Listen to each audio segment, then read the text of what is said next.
Morning, folks.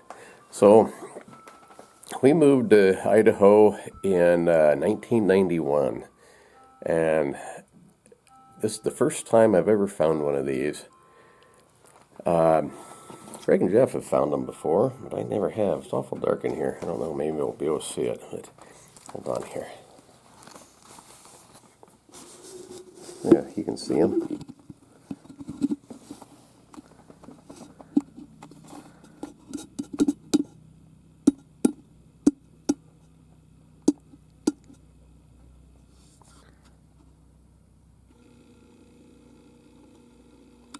Idaho, it's a very much a land of extremes. We've got moose and wolves, elk, deer, rattlesnakes, scorpions. This is the first one I've ever found, though.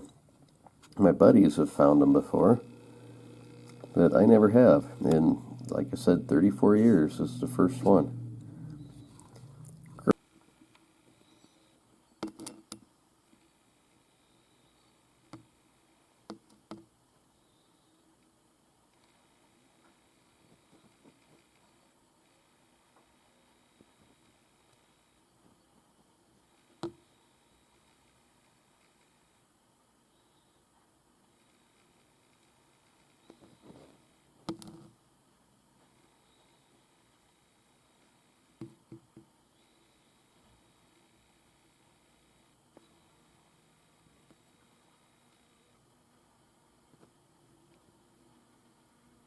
Growing up in southern Nevada, I grew up in between Las Vegas and Henderson back when it was still desert. We didn't have any neighbors when we first moved in, but by the time we were there just a few years, man, it was getting crowded.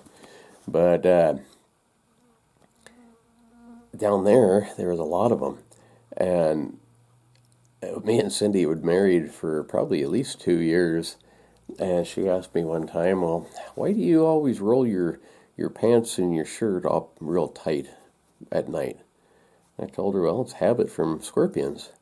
You know, back down there, you'd find them. They'd usually crawl into your clothes at night when you're camping and that kind of thing. And I've done it all my life, but there's not been a real need to do it here. There are some around, I guess. Like I said, this is the first one I've ever seen here, or at least found here. I've seen them here because Greg and Jeff and things, they've showed them to me. But somebody told me very few lizards too. Since we've lived here, I bet I've only seen maybe 6 lizards the whole time, half a dozen.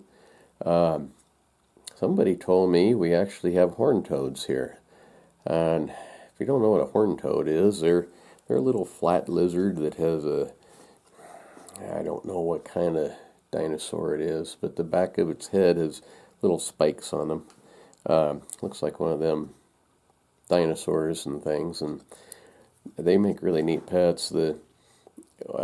Growing up, I had a lot of them in Nevada, and the biggest one I ever found was about 6 inches long, but most of them are 3 or 4 inches or so.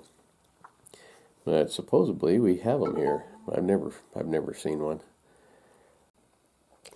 I probably shouldn't show you this, but since we're talking about horny toads, this is a joke one that somebody gave me, and no, they don't look like this. This is not what I'm talking about, but it is kind of funny.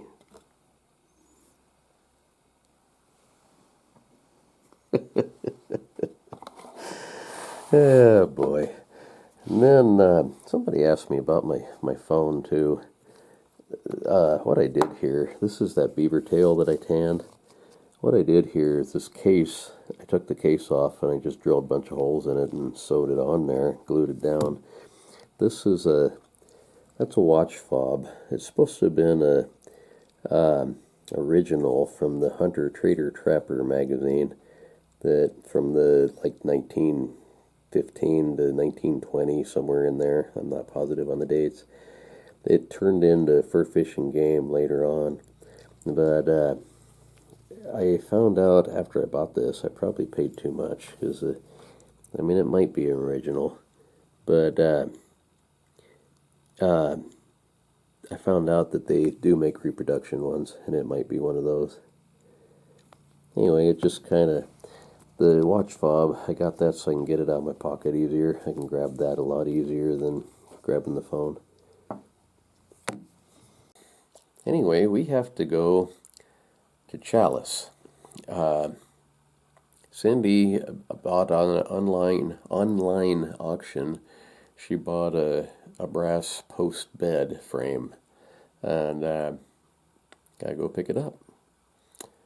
So off we go.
That guy sells those ore carts. He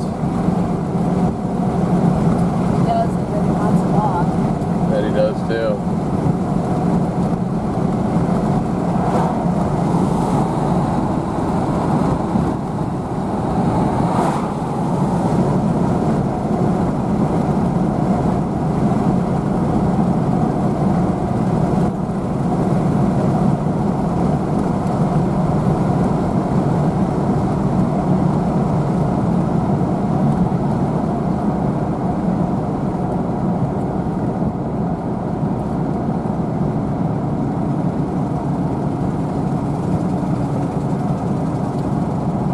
Population 1,081, it says.